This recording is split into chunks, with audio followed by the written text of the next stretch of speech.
bonjour à tous et bienvenue au parc Explore Wendel, musée Les Mineurs à Petite-Rosselle. On a délaissé le plateau de Mosaïque Cristal pour s'installer dans l'ambiance des mineurs. À Merlebach, qui était le plus important siège d'Europe, la dernière remontée de charbon, c'était il y a tout juste 20 ans, le 20 septembre 2003. C'était l'avant-dernier site de France. Quelques mois après, fermait le puits de la Houve à Creutzwald le 23 avril 2004. 20 ans après, que reste-t-il de l'esprit Glukauf? On va essayer de répondre à cette question avec 4 invités. Guy Consolini, ancien mineur de fond, vous êtes aujourd'hui guide ici au parc Explore Wendel, musée Les Mineurs. Edmond Michalski, vous étiez agent de maîtrise supérieure, vous avez fait votre carrière au fond à Merlebach et vous êtes aujourd'hui vice-président de la Fédération des mineurs de Sarre-Lor-Lux. Gilles Bachmann, vous êtes assesseur, membre du bureau de cette fédération et vous étiez vous aussi mineur de fond. Et Mathieu Sutter, vous avez été le dernier chef de l'unité d'exploitation de Merlebach. Merci beaucoup à tous les 4 de participer à cette émission. On est dans la salle des pendus, ça rappelle des souvenirs à certains? Ben oui, surtout quand on a démarré à la mine, ben c'était un peu l'endroit où on se changeait. Hein. Donc ça veut dire que, mais à l'époque où moi j'ai commencé, on n'avait pas. Ici vous avez 2 compartiments, c'est-à-dire vous avez les affaires propres, vous avez les affaires sales à côté. Alors que moi, quand j'ai commencé en 66, on n'avait qu'un seul compartiment, où il y avait les affaires propres et les affaires sales.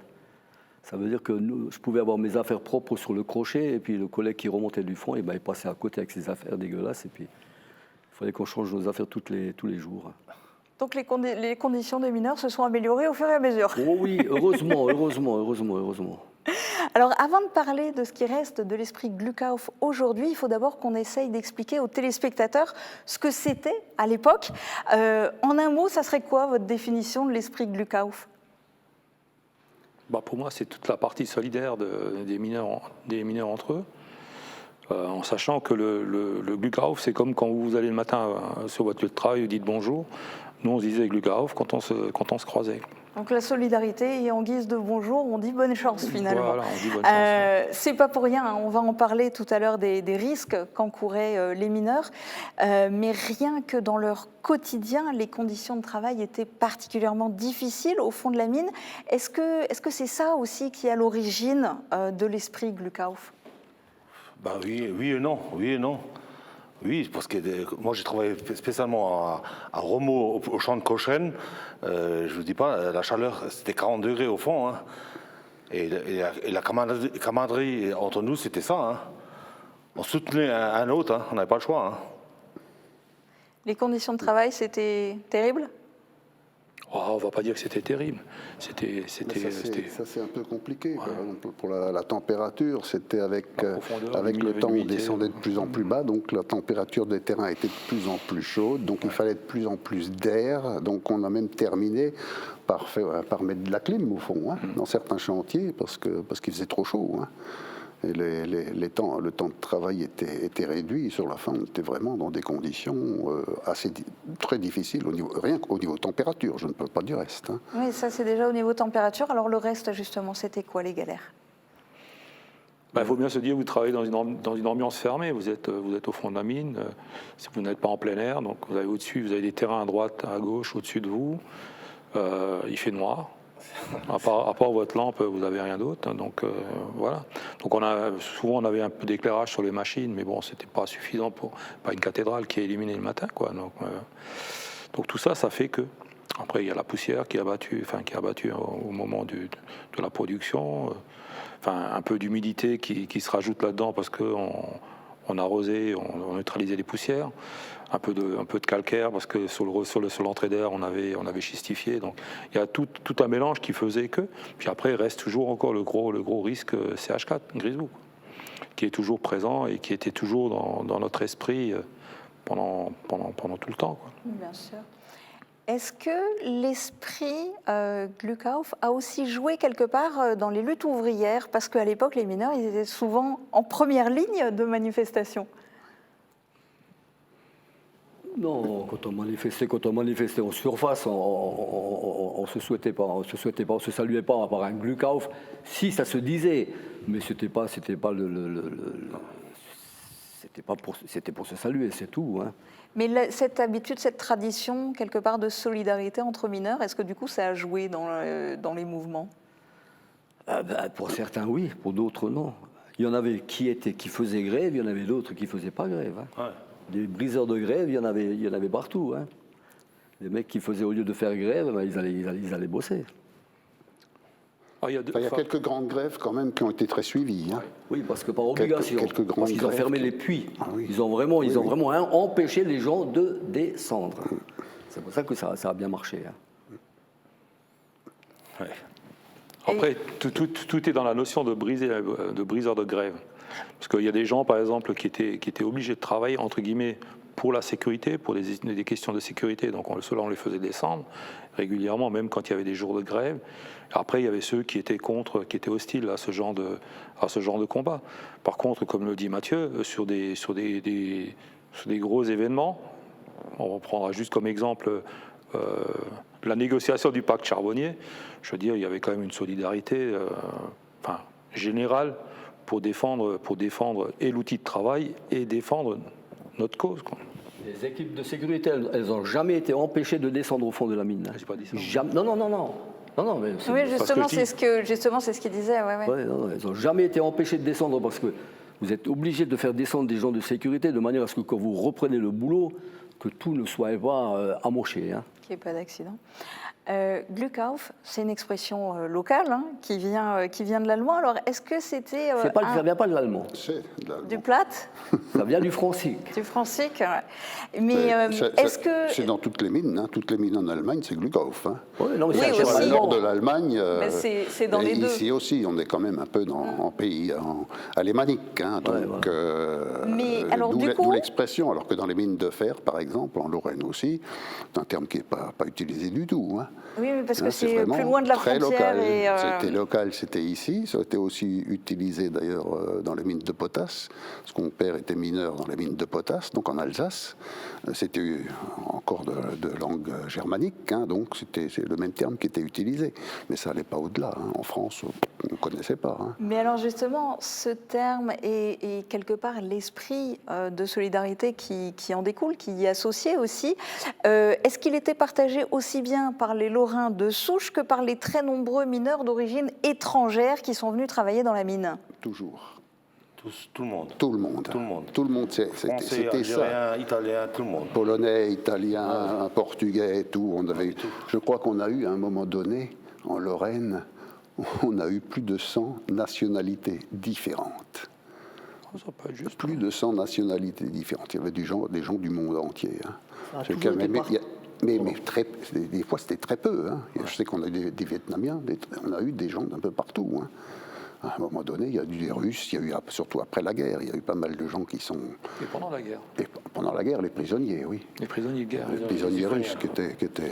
Bon, les Allemands, un peu... C'était des camps de travail, disons. Les mines étaient des camps de travail pendant la guerre. Quand on a vidé Wouters, les sites après la dernière descente, les dernières remontées de charbon, on a trouvé encore des vestiges qui ont dû d'ailleurs venir ici, des cahiers de pointage de prisonniers de guerre, alors aussi bien de la Première Guerre mondiale que de la Deuxième Guerre mondiale, quoi.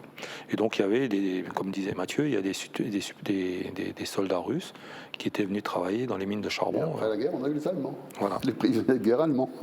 Donc par la force des choses, un brassage interculturel. Est-ce qu'il y avait... Pardon ?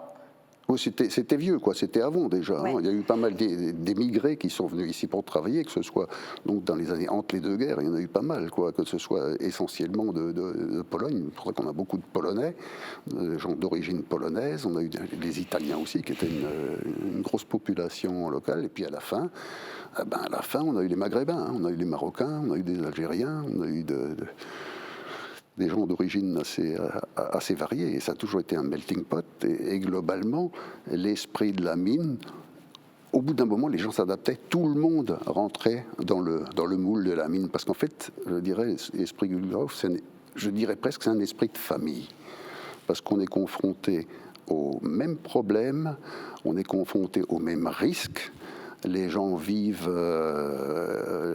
les mêmes expériences. et dans des conditions difficiles, hein, parce qu'on parlait tout à l'heure de la chaleur, mais il n'y a pas que ça, il y a beaucoup de risques. On travaille quand même des endroits exigus, avec des machines, des fois de plus en plus de machines au fur et à mesure que l'exploitation progressait. Et tout ça, ça rajoutait des risques. Hein. Les machines aussi, c'était des risques. Il y avait des risques liés au terrain, les risques liés au feu, parce que le charbon, ça brûle. Des fois, ça brûle même tout seul, sans qu'on le veuille, au fond. Il y avait les éboulements, il y avait le méthane de Grisou.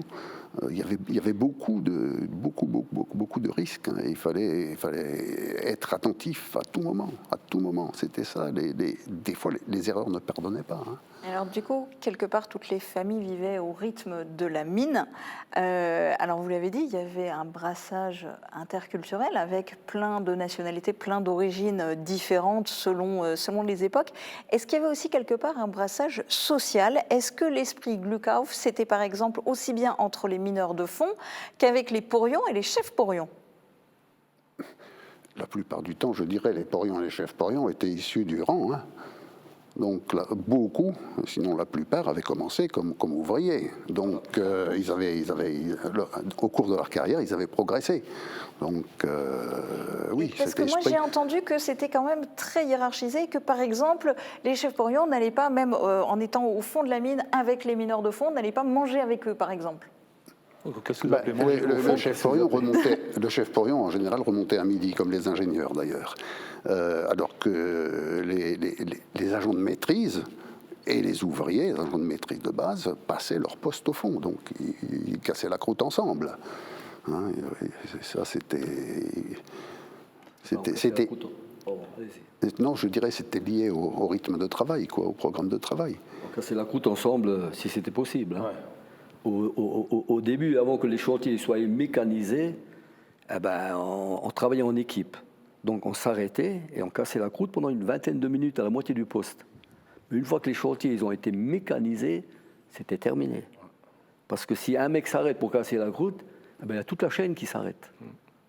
Donc on cassait la croûte soit en début de poste, surtout dans les trains qui nous ramenaient donc du puits jusque sur le lieu de travail, jusque dans la veine de charbon, ou à l'aller ou au retour. Hein.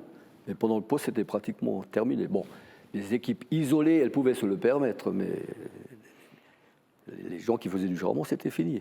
La mécanisation, elle a fait beaucoup de bien, production, mais socialement, c'était plus pareil. Enfin, moi, j'ai un souvenir d'une équipe de Maghrébins avec qui j'étais au poste de nuit pendant une période de Ramadan. Et donc, vous connaissez les règles. Dans la journée, ils ne se restaurent pas, donc ils ont les horaires. Voilà.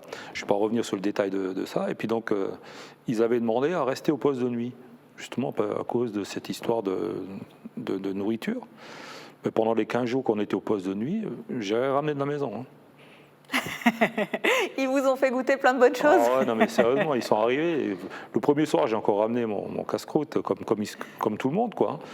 Et quand leur responsable, leur chef d'équipe, il m'a vu avec mon petit casse-croûte, il m'a dit: demain tu ramènes plus rien, chiffre. Nous on ramène pour toi. Et puis pendant 15 jours, j'ai mangé entre guillemets gratuit. Mais bon, j'étais un peu gêné par rapport à eux parce que voilà, je me disais. Alors de temps en temps, je partais pendant qu'ils cassaient la croûte, mais bon, ils s'arrêtaient pendant 1 heure, 1 heure et demie, 2 heures, le temps de se restaurer. Et après, ils reprenaient leur travail normalement. Mais c'était une période vraiment incroyable. Deuxième souvenir que j'ai, c'était la période de Noël. Alors, je ne sais pas, peut-être sur Romont ça ne se pratiquait pas, mais sur Wouters, le dernier poste, c'était un poste fond où on faisait un repas avec le personnel, au fond de la mine. Donc chacun ramenait un petit peu quelque chose, une salade, un morceau de viande, un morceau de saucisse, un fromage, des boissons. Je ne dirai pas lesquelles. Et puis, avec modération, on connaît. On travaillait avec eux. Et en principe interdit au fond. Ouais, on travaillait avec eux pendant la moitié du poste à peu près. Ça nous laissait le temps avec le chef d'équipe de préparer une table de restauration avec des planches. Ils avaient même ramené de la nappe pour mettre dessus, des verres et tout. Ça, franchement, ils étaient organisés. Puis à partir de 10h, on terminait l'année en mangeant avec eux.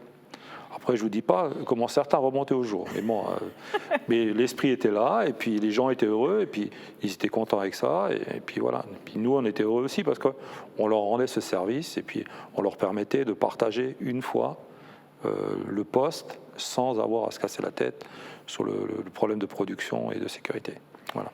Et est-ce qu'au quotidien, dans une journée classique, il y avait réellement de la solidarité entre tous les mineurs ou c'est seulement l'image qu'on a sous la douche?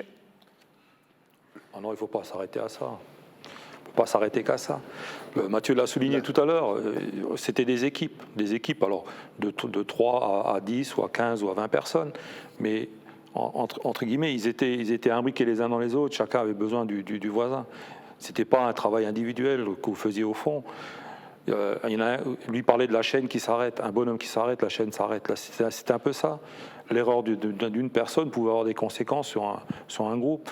Donc voilà, l'ensemble faisait qu'on avait des équipes constituées où l'un était tributaire de l'autre. Et en général assez soudés. Les gens qui avaient l'habitude, qui étaient dans une équipe, intégrés dans une équipe, c'était des équipes qui étaient très soudées. Et c'était des fois, je sais que quand on avait des modifications à faire, quand on avait à déplacer des gens, à créer d'autres équipes, ça posait des fois de gros problèmes quand on séparait les gens qui avaient l'habitude de travailler ensemble. Les gens étaient très liés à leur groupe. Ils savaient comment faire confiance à leurs collègues. En cas de difficulté, ils savaient sur qui ils pouvaient s'appuyer. Et puis, il y avait vraiment cet esprit de solidarité, surtout dans les épreuves. Hein. C'était très fort. Et quand il y avait des équipes, avant que les chantiers soient mécanisés, quand on travaillait en équipe, on se donnait un coup de main mutuellement. Hein. Quand il y en avait un qui n'arrivait pas à terminer son boulot, on s'arrêtait, on lui donnait un coup de main. Parce qu'il y avait une époque, on était payé à la tâche.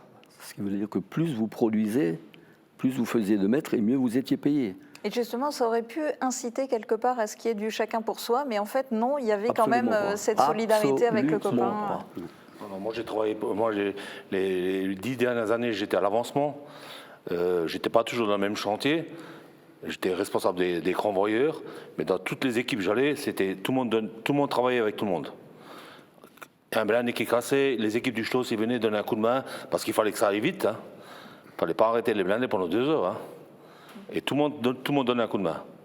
Et vice versa, quand eux avaient besoin de ramener du matériel devant, on leur donnait un coup de main pour ramener du matériel. Et il pouvait arriver, dans certains cas, que les équipes rejettent des gens. Parce qu'ils ne s'intégraient pas à l'équipe ou qu'ils ne faisaient pas leur part. Ça, j'en ai vu quelques-uns aussi, comme ça, qu'on n'arrivait plus à caser. Hein. Parce que les équipes n'en voulaient pas.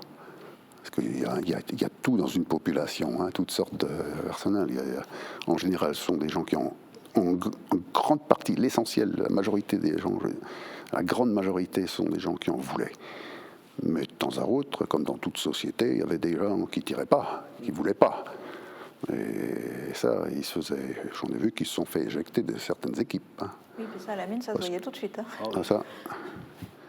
Parce que l'un ne le faisait pas, c'était les autres qui étaient obligés de le faire. Hein. Vous avez commencé à évoquer les uns et les autres les risques qu'il y avait. Explosion, coups de grisou, coups de poussière, ils étaient énormes, ces risques, et l'histoire des mineurs, elle est malheureusement ponctuée de catastrophes minières. Est-ce que l'esprit Glukauf était quelque part encore plus particulièrement présent lors des catastrophes qui ont ponctué justement l'histoire de la mine? Surtout, je dirais, surtout lors des interventions. Je citerai juste un cas. Moi, j'ai vécu la catastrophe de Simon en 1985 et je suis descendu parce que donc avec les équipes de sauvetage, avec mon équipe de sauvetage pendant 8-10 jours, tous les matins, j'étais poste du matin, je descendais avec mon équipe. Au début, c'était pour l'évacuation des victimes, ensuite ça a été pour assurer le chantier. On était tellement soudés, j'étais avec un agent de maîtrise et 4 ouvriers dans mon équipe. On était tellement soudés qu'on ne se quittait plus. Quand on remontait, on rentrait ensemble, on partait ensemble. Je ne suis pas rentré chez moi pendant 3 jours, les 3 premiers jours. On n'arrivait plus à se quitter. C'est-à-dire qu'on était ensemble tout le temps, matin et soir. On allait manger ensemble, on allait boire ensemble pendant 10 jours. C'était une manière de surmonter la tragédie. On voyait plus personne d'autre. On était tellement groupés, on a vécu des choses tellement fortes, tellement difficiles, que tout ce qui n'était pas le groupe, le petit groupe, c'était mis de côté. C'était marrant. Hein. Même pour moi, ingénieur, c'était pareil. Hein. Je partais avec mon équipe, j'allais faire mon rapport quand je remontais, et on se retrouvait après, et on était ensemble. Je ne suis pas rentré chez moi pendant 3 jours. Je ne pouvais pas. C'était très très dur, ça. Ouais. Mais ça, c'était pour ça nous a amalgamé. On était, je dirais, pendant une dizaine de jours, et après ça a continué encore un peu, puis petit à petit avec le temps. Bon, les contacts se sont un peu relâchés, mais au début c'était impossible. On n'arrivait même pas à parler, on n'arrivait pas à raconter ce qu'on avait vécu, ni à la maison, ni aux amis, à personne. Hein. On ne pouvait pas. Ça c'était vraiment, mais ça c'est des conditions très particulières. Mais je crois que la crainte du blessé ou de l'accident mortel, on le vivait au quotidien. Je veux dire, moi j'étais responsable d'un quartier, après j'étais responsable d'un secteur. Bah, ça a toujours été, je veux dire, ma crainte number one. Après, la production, on sait faire. Par contre, on n'est pas en capacité d'anticiper un accident grave, voire un accident mortel, quoi. Celui-là, on ne l'anticipe pas, on le vit, on peut le vivre. Donc, c'était un peu la crainte qu'on avait systématiquement en dehors des catastrophes comme Simon ou même le dernier qu'on a eu à Frida 5. C'est le genre de truc qui vous marque parce que c'est des événements quand même qui sont, qui sont marquants parce que du fait de l'intensité et puis du nombre de personnes qui sont confrontées au problème. Mais nous, je veux dire, au niveau de nos secteurs respectifs, de nos chantiers, on avait toujours cette crainte d'avoir un instant T, d'avoir peut-être loupé quelque chose qui a fait qu'il y en a eu un blessé grave derrière, voire plus, quoi. Donc on avait toujours cette crainte qui nous accompagnait tous les jours. On n'avait pas peur de descendre, c'est pas le problème d'avoir peur de descendre au fond, mais c'est toujours la crainte de marquer quelqu'un à vie, quoi. Il y avait d'autres moments aussi qui étaient difficiles aussi, sans parler d'accidents proprement dit. C'était par exemple les interventions sur des feux. Des feux de mine, on en a eu quelques-uns, c'était toujours une opération très très délicate. Et là, on intervenait dans des conditions difficiles, la chaleur, la fumée. Et lorsqu'on avait un feu, on ne savait jamais ce qu'il y avait à l'endroit du feu. Donc on était toujours, le risque d'explosion était toujours présent. On l'avait tous à l'esprit quand on intervenait avec les équipes de sauvetage. Et on était donc avec nos appareils de sauvetage, donc en appareils autosauveteurs, donc en circuit fermé, un peu comme des plongeurs, quoi. Et là, en intervenant sur un feu, de temps à autre, on était bousculé par des explosions qui se passaient un peu plus loin, dans les vieux travaux, par exemple. Hein. J'ai été bousculé par des gros poufs, des chasses d'air, et on savait que ça avait pété quelque part. On s'était limité derrière, mais bon, ce risque-là existait. Et on a eu beaucoup d'interventions sur des feux, hein, et chaque fois que les sauveteurs intervenaient sur des feux, je peux vous dire qu'on n'en menait pas large. Hein. Même si les gens, certains étaient un peu les caïcos, on se refermait un peu on se crispait un peu, mais bon, le risque était là quand même. Hein. Ça aussi, c'est des expériences qui étaient assez difficiles. Bon, en général, on n'a pas eu sur des feux, on n'a pas eu de gros pets, sauf à Merlebac en 76. Hein, donc là, c'est l'explosion de Merlebac en 76, 30 septembre. Là, ça, c'était une explosion qui a tué 16 personnes. Et c'était suite à un feu. Mais par la suite, des feux, on en a eu pas mal. Et c'était toujours des opérations assez compliquées. Hein. Surtout quand on ne savait pas où était le feu, exactement. Et quelles étaient les conditions au niveau du feu. Ça, c'est aussi beaucoup le point de vue équipe de sauveteurs. Pour les mineurs qui étaient au fond, quand il y avait comme ça des catastrophes, comment ça se passait en termes d'ambiance et de solidarité ? C'était pas la joie non plus. Hein. Même si ça se passait dans un autre puits, hein. Tout le monde y pensait. Hein. Moi, j'ai toujours été à Romau. À Romau, on n'a pas eu de grosses catastrophes. On a eu des morts, mais pas de crassage. Mais quand, je me rappelle quand le dernier à Simon, après le poste, on est tous partis à Simon. C'est comme ça. En fait, tout est toujours fait justement pour, entre guillemets, minimiser les effets qui pourraient venir après. Et donc tout est fait, comme l'a souligné Mathieu, pour sortir toutes les victimes, ce qui est déjà compliqué en soi. Puis après, tout remettre en état de telle manière à ce qu'il n'y ait pas un suraccident derrière, un peu comme dans les tremblements de terre. Oui, la première chose, quand on intervient comme ça, la première chose qu'on a fait sur Simon, puisque c'est celui que j'ai vécu de plus près, c'est d'assurer la sécurité dans le chantier, pour que les sauveteurs et toutes les opérations se passent dans les meilleures conditions possibles, parce qu'il y a déjà eu un accident et il faut éviter qu'il y en ait un autre. Donc la première chose qu'on fait quand on arrive dans un chantier comme ça, c'est assurer le chantier, rétablir l'aérage. Quand l'aérage a été interrompu, quand c'est dans un cul-de-sac, dans un traçage par exemple, comme c'était le cas à Simon, on ne s'occupe pas du reste.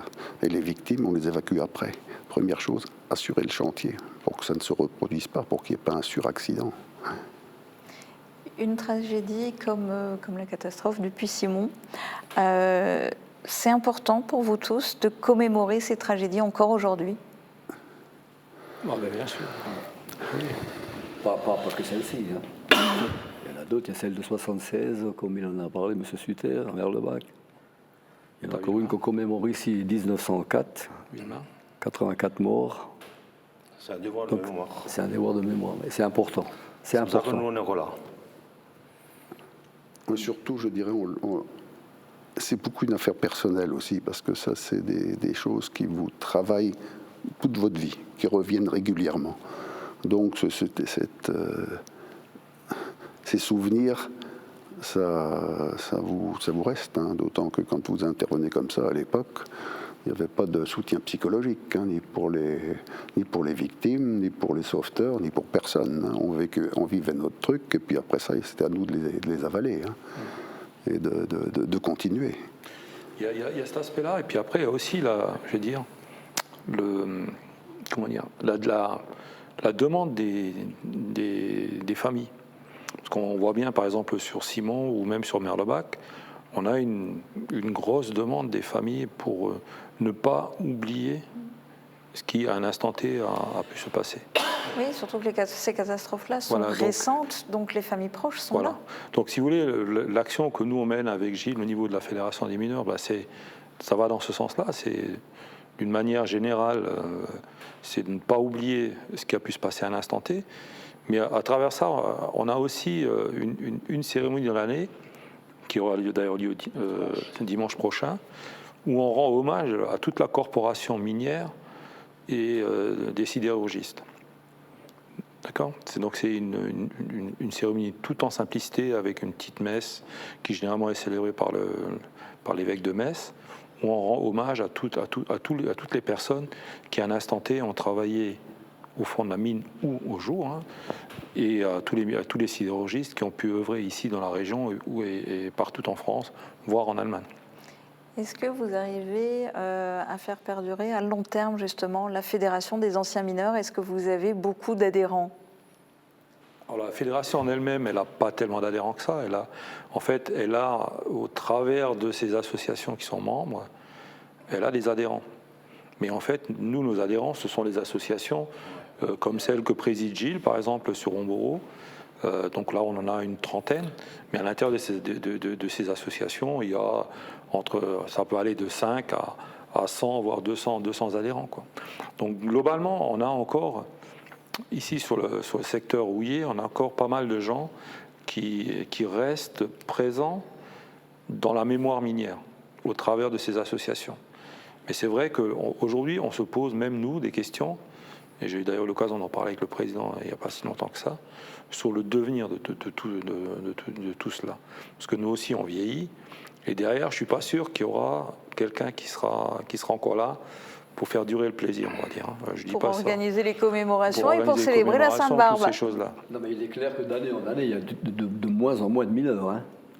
Parce que comme tout le monde, on passe l'arme à gauche aussi. Hein. Et puis quand les derniers mineurs sont partis, il n'y aura plus rien. Hein, ça disparaît très vite, hein, les souvenirs disparaissent très vite. Comme dans beaucoup de cas, quoi. Les gens qui ont vécu, je ne sais pas, par exemple, les guerres, des anciens combattants, c'est pas un peu pareil. Au fur et à mesure que les gens de la guerre de 14 sont morts, il n'y a plus personne. Le souvenir disparaît un peu. Il n'y a plus que les livres d'histoire qui en parlent. Mais tant qu'il reste des témoins, il reste encore une petite flamme. Et quand les témoins disparaissent, ça fait partie de l'histoire. Des témoins et des émissions de télé pour vous donner la parole et des reportages. Donc, oui. Et je vous propose justement de regarder maintenant un extrait, parce que la fin du charbon a été marquée par une grande cérémonie le 20 septembre 2003 à Merlebach. On va en revoir un extrait. La cérémonie va durer plus de 2 heures. Les témoignages et les images de la mine se succèdent et c'est le symbole. Le skip déverse officiellement le dernier charbon. Bravo à tous les mineurs de Merlebach. Regardez ce moment exceptionnel. Regardez arriver ces 4 berlines et ces 15 tonnes de charbon.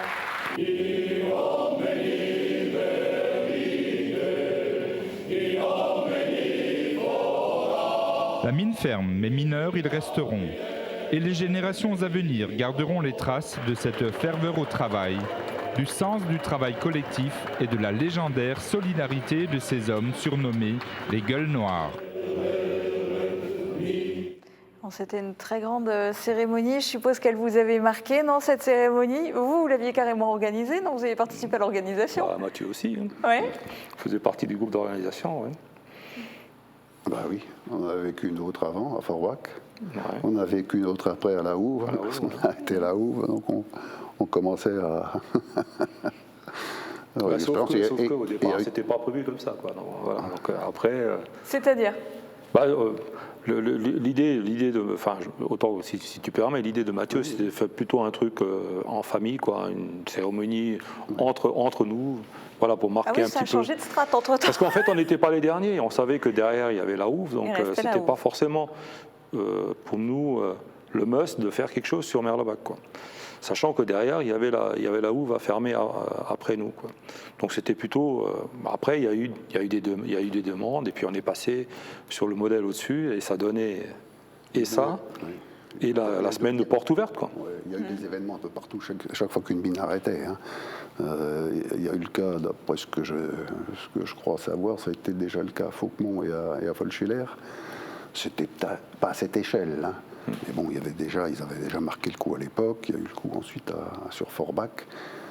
Et bon, nous, on était les avant-derniers sur Wouters, puis après, on a été les derniers à la dernière mine de charbon de France à La Houve.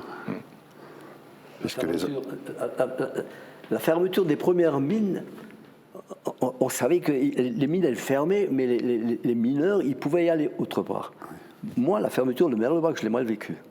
Et pourtant, vous étiez déjà à la retraite? J'étais déjà en retraite, mais je l'ai mal vécu quand même. J'y ai pas assisté. Pour moi, c'était un acte de décès. Et ça, je l'ai mal vécu. Tout comme la fermeture de la Houve, la dernière mine qui a fermé. J'y suis pas allé non plus. Ils ont voulu faire un spectacle là-bas, les enfants du charbon, enfin qui ne s'appelait pas encore à l'époque les enfants du charbon. Ils voulaient faire un petit spectacle. J'y suis allé 1 ou 2 fois pour voir, mais j'ai pas pu. J'ai pas pu faire la fête alors qu'on fermait la dernière mine de charbon. Ça vous est trop mal? Impossible pour moi. Ce qui ne m'a pas empêché que l'année d'après, en 2005, j'ai intégré le musée et les enfants du charbon. On va en parler. Et vous, comment ça s'est passé pour vous, la fermeture, la dernière remontée? Vous l'avez vécu comment, vous? Personnellement, j'étais déjà en pension. Ouais. Moi, je suis allé à Merlebach. J'étais à la fête à Merlebach. Bon, après, c'est spécial. On s'est dit, qu'est-ce qui va se passer après? C'est ça le gros problème. Que moi j'ai ressenti. Parce que maintenant, quand vous voyez, vous allez vous promener à Merlebach, à Forbach, à Saint-Aoult, il n'y a plus rien. Depuis que les mines ont fermé, ça fait 20 ans, mais il n'y a plus rien derrière. C'est ça le gros problème que moi j'ai ressenti à l'époque. Pour nous, on était contents, nous on est partis à CCFC. Moi je suis parti à 46 ans. Mais le fameux CCFC, congé charbonnier de fin de carrière. Mais par la suite, qu'est-ce que ça a donné? Il n'y a pas de suivi. Personnellement, c'est ça que je trouve. On parle de Merlebach, mais juste pour vous parler de la fermeture de la Houve, on avait encore une centrale au charbon à Carlin pour produire de l'électricité.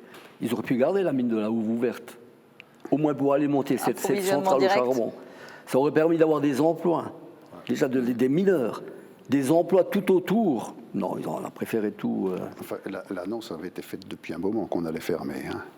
Et ce qu'il faut dire, bon, là où vous êtes un cas un peu particulier, il faut dire que les chantiers étaient loin et les belles veines avaient été prises, hein, les beaux gisements avaient été exploités, il en restait encore un peu. Même à Merlebach, on aurait encore pu prendre d'autres veines au même niveau. Mais à terme, on savait que de toute façon, on arrivait au bout de l'exploitation. On parlait tout à l'heure des problèmes de chaleur, on a aussi parlé des problèmes de coûts de terrain. Au fur et à mesure qu'on descendait, les risques étaient beaucoup plus importants, surtout à ce niveau-là. Hein. Le dernier accident qu'on a eu à Merlebach, hein, je crois que c'était le 21 juin 2001, hein, un gros coup de terrain, un événement qu'on connaissait un peu. On avait déjà eu des espèces de mini-tremblements de terre qui étaient liés à la réorganisation des terrains. Mais là, on a eu un gros coup de terrain qui s'est traduit directement sur les chantiers, sur le chantier de Frida 5. Ce qui n'était pas le cas avant. Quand on ébranlait les terrains, souvent, on ne s'en rendait même pas compte au fond. On ne les entendait pas. C'était en surface que ça bougeait. Et là, je dirais, l'épicentre, les gens étaient dedans. Hein, quand on parlait tout à l'heure, ces derniers temps, des tremblements de terre au Maroc, bon, l'épicentre, c'est en surface. Et là, alors que l'événement se situe en dessous, alors que là, en Frida 5, les gens étaient dedans, à l'endroit où s'est produit l'événement, le tremblement de terre. Il y a quand même eu une magnitude de 3, je crois que c'était 3,6 sur l'échelle de Richter, ce qui n'est pas rien. Mais alors quand vous êtes sur place, en endroit confiné, puis que les terrains se referment brutalement, je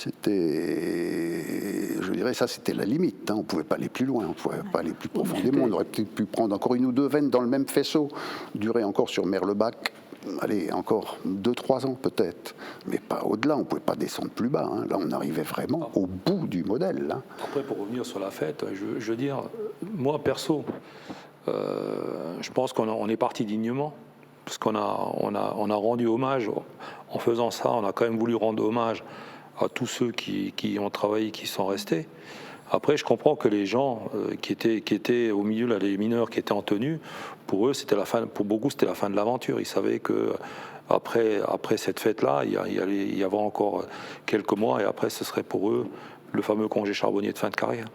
Je veux dire, on a quand même, entre guillemets, fait une belle fête. On a ouvert nos portes, on a ouvert nos cœurs aux gens qui voulaient venir.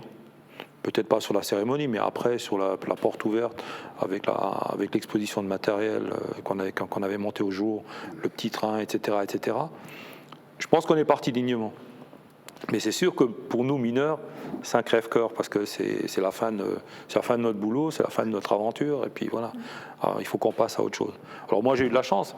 Avec Mathieu, on a pu encore faire vivre la fermeture de la Houve, qui était du même tonneau que ça, même si c'était un peu moins, on va dire, c'était pas un peu moins clinquant, il y avait moins de politique, mais c'était en termes de public, sur un week-end. Je ne sais pas si tu te souviens, c'était la folie douce. Les gens, ils ont commencé à assiéger le siège à 6h du matin, le samedi matin, alors que les portes devaient s'ouvrir théoriquement à midi, quoi. On se serait cru au sol d'été, quoi. Il y avait une demande, mais aujourd'hui... Pour aller peut-être dans ton sens aussi, et moi, j'ai toujours été au fond. J'ai toujours travaillé à l'exploitation.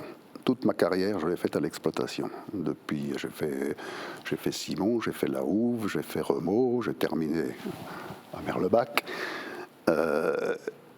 Et je n'imaginais pas faire autre chose. Ce qui fait qu'avec le congé charbonnier, on encourageait nos gens à partir. Il n'y avait pas d'obligation, on encourageait les gens à partir. Moi, lorsqu'on a arrêté l'exploitation, je n'avais plus aucun intérêt personnel pour le travail qui restait à faire. J'ai pu partir et je suis parti, j'aurais pu continuer. Pour fermer la mine, je ne pouvais pas. Arrêter la mine, pour moi, c'était l'exploitation. On arrêtait la mine, je ne pouvais pas rester pour faire les travaux de réhabilitation. Je suis parti, je pouvais partir, je suis parti tout de suite après. À la fermeture de la Houve, tout de suite après, je suis parti. Parce que je pouvais partir. Tournez la page. Aujourd'hui, pour raconter quelque part l'univers de la mine, pour essayer d'expliquer l'esprit Lukauff, c'est le cas ici, par exemple, au musée Les Mineurs Wendel, C'est important pour vous que ce musée existe? Vous, forcément, vous y êtes guide. Mais en dehors de ça, tout à l'heure vous l'avez évoqué, qui va prendre le relais des sociétés de mineurs quand elles vont disparaître? Je pense que le musée, il est tout dans son, dans son rôle de reprendre aussi ce genre de manifestation. Parce que quand nous, on sera partis avec la fédération, quand les sociétés de mineurs comme celle que préside Gilles auront disparu du paysage, il faudra bien que quelqu'un le fasse. Et qui ne peut mieux le faire que le musée. Parce que je vois mal les collectivités penser tous les ans, je prends par exemple Merlebach, ils vont peut-être y penser, hein. Enfin j'espère qu'ils vont y penser. Le 30 septembre, on va mettre on va mettre une gerbe au monument qui est devant le siège. Oui, quand on voit l'état actuel du site, on peut se poser des questions quand même là-dessus. Après, je ne veux pas critiquer l'action du maire et de son équipe, mais j'y étais encore tout à l'heure pour une interview avec votre collègue de FR3. Ça me fait quand même un peu mal au ventre de voir dans quel état c'est, quoi. Après, voilà. Donc, du coup, ça ferait une mission de plus pour ce musée. À Merlebach, il reste encore un peu quelque chose. À la Houve, il n'y a plus rien. C'est la terre à vague. Il y a plus rien. Tu sais, très sérieusement, je préférerais que tout soit parti que de le voir dans cet état-là. Hein. C'est encore pire pour vous. Ouais, parce que en fait, moi, Mathieu, il a fait plusieurs sièges. Moi, je n'en ai fait qu'un. J'ai fait Wouters toute ma vie, quoi. Donc, j'ai vécu Wouters quand il était au sommet de sa gloire, parce qu'avec tous les bâtiments, on en a détruit quelques-uns, des châteaux d'eau, des bâtiments, des bains-douches, etc., etc. Et de voir encore le dernier bâtiment qui est debout, hormis la salle des fêtes, hein, qu'on avait réhabilité quand il était chef d'unité. Mais quand on voit le bâtiment qui est debout aujourd'hui dans l'état où il est, il faut quand même accepter que, moi je le vis mal. Même le bâtiment à l'entrée, notre ancien bureau administratif, complètement muré, ça fait bizarre et ça fait mal. Raconter l'histoire et le quotidien des mineurs au grand public. L'association Les Enfants du Charbon l'a aussi fait pendant plusieurs années à travers un grand spectacle qui se déroulait d'ailleurs ici, en plein air, au Parc Explore Vindel, avec parmi les comédiens beaucoup d'anciens mineurs. Là aussi, c'était une manière de faire revivre Glukauf. Vous en étiez de cette aventure, hein? J'en étais, oui. J'en étais du début jusqu'à la fin. Et malheureusement, c'est dommage que ce soit terminé pour raisons financières. Hein. C'est dommage.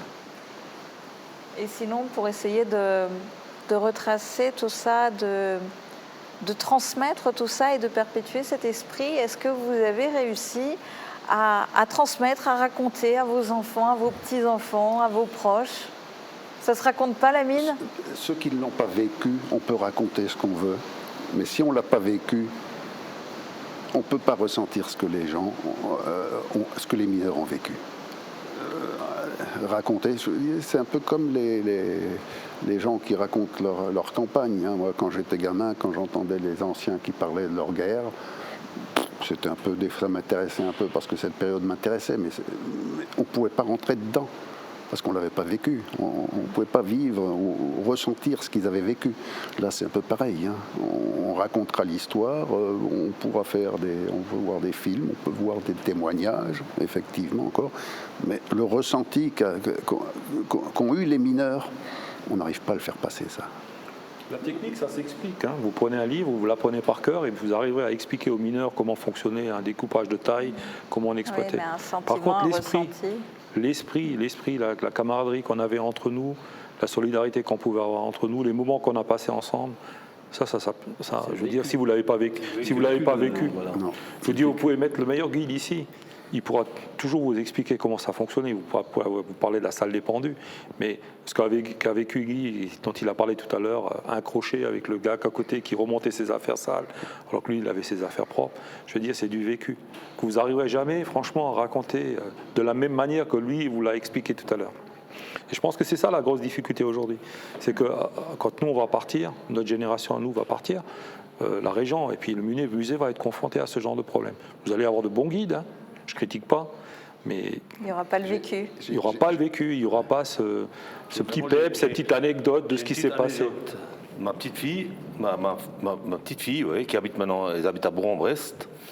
Et l'année dernière, en fin d'année, ils ont fait une sortie, visiter un musée de la mine à Saint-Étienne. Elle avait honte de dire que son grand-père était mineur. Vous vous rendez compte? Elle a dit, ouais, mais qu'est-ce que je voulais dire? Qu'est-ce que je voulais dire? J'ai dit, mais elle n'a pas eu le courage de dire au prof que son grand-père était mineur. Et pourtant, C'est moi j'aurais ressenti ça comme une fierté de pouvoir dire que mon père était mineur. Mais donc, elle était gênée. Mais elle avait peut-être peur que les gens lui posent des questions et qu'elle ne sache pas répondre. Parce que si vous ne lui avez pas assez expliqué en quoi ça consistait, ce que vous faisiez, comment ça se passait, elle avait peut-être peur de ça aussi. Je pense que c'est ça. C'est difficile de dire mon grand-père l'était, mais je suis incapable d'en dire quelque chose. C'est pas facile non plus. Vous savez, j'ai jamais eu honte de ça. Hein. Non. Autant je côtoie des gens qui sont profs, qui sont dans des métiers, on va dire, un peu plus nobles que le nôtre, mais j'ai jamais eu peur de dire que j'étais mineur de fond. Hein. Non. Franchement, et puis par contre, parfois quand j'en parle avec des gens qui n'ont pas connu et que je leur parle un peu des anecdotes de mon vécu, je pense que tous ici autour de ce banc, on a à peu près le même effet. Quand je leur parle de ça, on est en capacité aujourd'hui de les captiver quand on leur raconte quelque chose. Pourquoi? Parce qu'on a un vécu tous, les uns les autres, chacun dans son métier. Et donc on est capable d'expliquer à des gens d'une manière peut-être moins technique, mais par notre cœur, ce qu'on a pu vivre à un instant donné. Et c'est ça qui est important, mais qui va partir effectivement après nous. Et du coup, pour vous aujourd'hui, 20 ans après la dernière remontée de charbon, pour vous aujourd'hui, qu'est-ce qui reste de l'esprit Glukauf? Je suis pas sûr qu'il reste quelque chose, parce que les gens se sont dispersés. Le musée. Il reste le musée. Ce que je fais presque chaque nuit. Quand j'ai quitté la mine, je rêvais de la mine tous les soirs. Avec le temps, ça s'est un peu estompé, mais toutes les semaines, au moins une fois, je rêve de la mine. Alors je dirais, c'est pas la mine que j'ai connue, c'est un peu une mine fantasmée dans les rêves. Mais c'est quelque chose qui vous marque à vie. Voilà. J'ai pas voulu en parler de ce que vous venez de dire à l'instant. J'ai pas voulu en parler, mais moi aussi, il m'arrive encore aujourd'hui de rêver de la mine. Alors que ça fait 23 ans que je suis en retraite. Et tout le monde en rêve. Non mais c'est dingue. Hein. Oh la vache. Moi, je rêve parfois. Le matin, je me lève et je me dis, tiens, cette nuit, j'ai rêvé d'être allé au boulot ce matin, de m'être levé à 5 heures pour aller sur moi. Alors que je suis entre guillemets à la retraite depuis 2007 aussi. Donc voilà. Donc c'est quelque chose qu'on ne va pas oublier, hein, ne vous inquiétez pas. On n'oubliera jamais. Non. Alors, on va y retourner le temps d'une image. On va laisser le mot de la fin aux gueules noires avec cette image d'archive.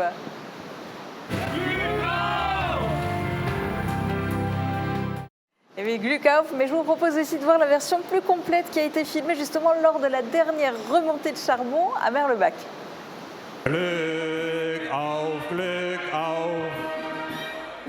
der Steiger kommt und hat sein helles Licht bei der Nacht und hat sein helles Licht bei der Nacht schon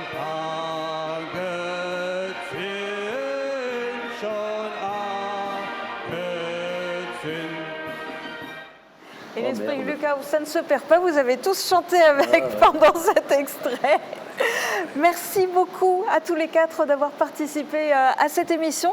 Je voudrais en profiter aussi pour adresser un grand merci à Alfred Olzac, ancien de la communication des HBL, qui m'a donné un sérieux coup de main pour pouvoir vous rencontrer tous les quatre. Et puis un énorme merci au Parc Explore Wendel, le musée Les Mineurs, qui nous a permis de réaliser cette émission ici, dans la salle des Pendus. Vous pouvez le visiter du mardi au dimanche de 10h à 18h. Donc bonne visite à tous et Glukauf. Et très bonne journée à tous. Glukauf.